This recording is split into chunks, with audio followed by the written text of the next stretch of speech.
Dans le cadre de son engagement pour la promotion et la défense des droits humains, Amnesty International Bénin a procédé à la présentation officielle de son rapport annuel 2024-2025. La cérémonie s'est tenue à Bénin Royal Hotel à Cotonou le mardi 29 avril 2025 en présence d'acteurs de la société civile, de journalistes, de partenaires techniques et financiers ainsi que de défenseurs des droits humains. Ce rapport qui dresse un état des lieux des droits humains au Bénin au cours de l'année écoulée a été exposé en détail par Dieudonné Daguetor, directeur exécutif d'Amnesty International Bénin. Dans son intervention, il a mis en lumière plusieurs préoccupations majeures, notamment les restrictions à la liberté d'expression, les cas d'arrestation arbitraire, les violences basées sur le genre, ainsi que les défis persistants dans le domaine de la justice sociale et de la gouvernance. Les personnalités de l'opposition ont été maintenues en détention arbitraire.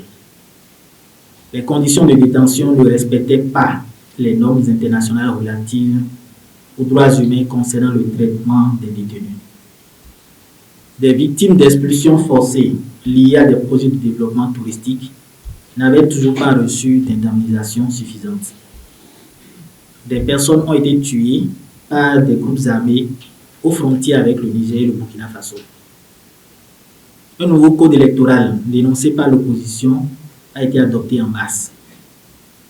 Ce texte limitait la participation aux futures élections présidentielles, la prochaine étant prévue en 2026. Les tensions entre le Bénin et le Niger se sont accrues après le refus de celui-ci d'ouvrir ses frontières, et ce, malgré la levée des sanctions imposées par la CEDEAO contre le Niger après le coup d'État de 2023. Cette mésentente a entraîné une hausse du coût de la vie au Bénin. Alors, sur les problèmes spécifiques, sur la liberté d'expression, le rapport mentionne que Steve Amoussou, ressortissant béninois, a été arrêté le 12 août à Lomé au Togo, où il vivait.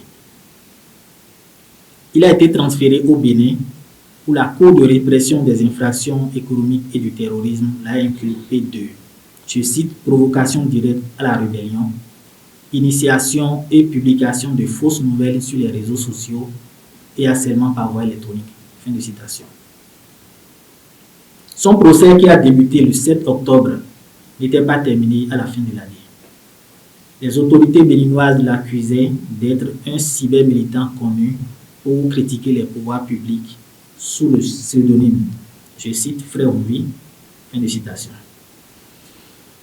La direction du premier groupe de presse privé du Bénin, la Gazette du Golfe, a annoncé en février le licenciement de ses 200 employés à la suite du gel de ses comptes bancaires par les autorités. La Haute Autorité de l'Audiovisuel de la Communication, BAC, avait décidé le 8 août 2023 de suspendre tous les moyens de communication de masse de ce groupe qu'elle accusait de, je cite, apologie de coup d'État, fin de citation, en raison de la publication de certains commentaires à propos de la situation nigérienne.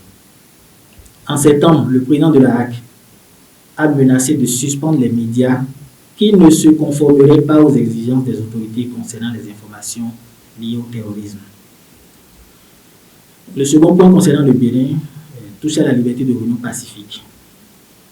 Nous avons noté que le 26 avril à Cotonou, les forces de sécurité ont réprimé avec une force excessive une manifestation syndicale contre le coût élevé de la vie que le préfet du département du littoral avait interdite au motif qu'aucune demande d'autorisation n'avait été reçue.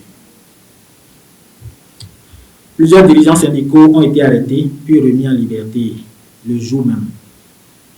Le préfet du littoral a autorisé une manifestation similaire à Cotonou le 11 mai.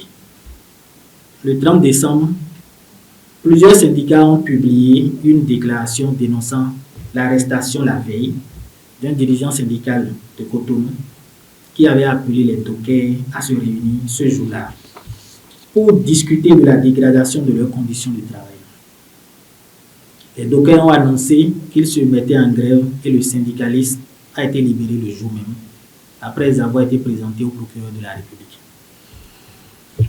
En ce qui concerne les arrestations arbitraires, nous sommes revenus sur l'opposante Rikia Madougou qui était toujours détenue, bien que le groupe de travail des Nations Unies sur la détention arbitraire a estimé en 2022 que sa privation de liberté était arbitraire.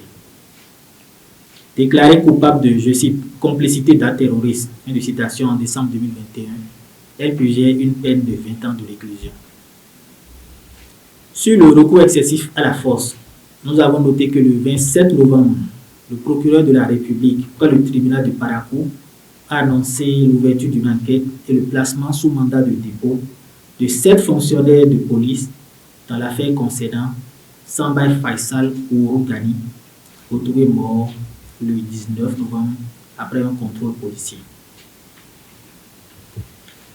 En ce qui concerne les droits des personnes détenues, les prisonniers et prisonnières du pays étaient toujours détenus dans des bâtiments sales et surpeuplés, sans accès suffisant à l'eau potable ni à des traitements médicaux, en référence à notre communiqué du 1er août 2024 que vous connaissez bien.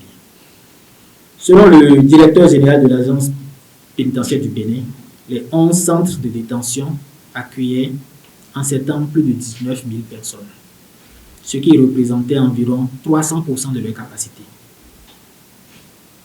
Faute de place, la plupart des détenus dormaient par terre sur le côté, sans même pouvoir se retourner. Malgré la chaleur excessive, la majorité des prisons n'étaient pas équipées de ventilateurs. Une odeur fétide régnait dans les bâtiments et les cellules en raison du manque d'installations sanitaires. Le personnel médical était insuffisant et des détenus ont indiqué que souvent, les médicaments dont ils avaient besoin leur étaient refusés, n'étaient pas disponibles ou périmés. En outre, des membres de l'Assemblée nationale ont adressé plusieurs questions écrites au gouvernement à propos des mauvaises conditions d'incarcération et de la durée excessive de la détention provisoire. Le 9 octobre, le président a adopté un décret portant organisation et régime intérieur des établissements pénitentiaires qui fixait des normes sanitaires et d'hygiène élevées pour les détenus. L'avant-dernier point concerne les expulsions forcées. Les personnes expulsées de force du quartier de Fiénon à Cotonou en septembre 2021 pour laisser la place à des projets de développement touristique le long de la côte n'avaient toujours pas reçu d'indemnisation suffisante. Ces habitants n'avaient pas été convenablement prévenus de leur expulsion ou de la date à laquelle elle était prévue. La plupart se trouvaient chez eux quand les engins de démolition sont arrivés et les destructions ont eu lieu sous la pluie, de nuit et au début de l'année scolaire, ce qui a eu des conséquences sur l'instruction des enfants. Et le dernier point concerne les exactions perpétrées par les groupes armés. Nous avons relevé que les 16 et 17 avril, une attaque menée par des hommes armés non identifiés contre le poste douanier de Moncassa a fait 3 morts, dont un membre de force de défense et de sécurité béninoise.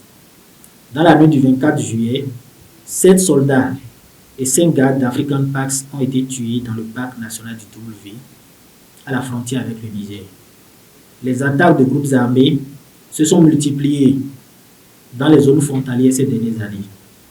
Selon les autorités, elles étaient le fait de combattants de l'État islamique et d'Al-Qaïda provenant de pays voisins.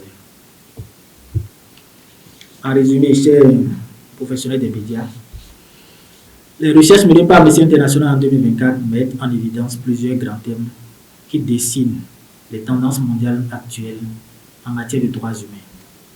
Je veux citer les violations du droit international humanitaire dans le contexte des conflits armés, la répression de la dissidence, la discrimination, les injustices économiques et climatiques et l'utilisation abusive des technologies pour porter atteinte aux droits fondamentaux. En dépit de quelques rares évolutions positives, nombre de ces tendances représentent des retours en arrière qui risquent de s'accentuer en 2025 et au-delà, étant donné que des États, en particulier les plus puissants, continuent de saper le système international fondé sur les règles et les pratiques autoritaires se développant sur divers continents. Je vous remercie pour votre attention. L'événement s'est clôturé par une session interactive d'échange entre les participants et les représentants d'Amnesty International autour des pistes d'action concrètes pour améliorer la situation des droits humains dans le pays.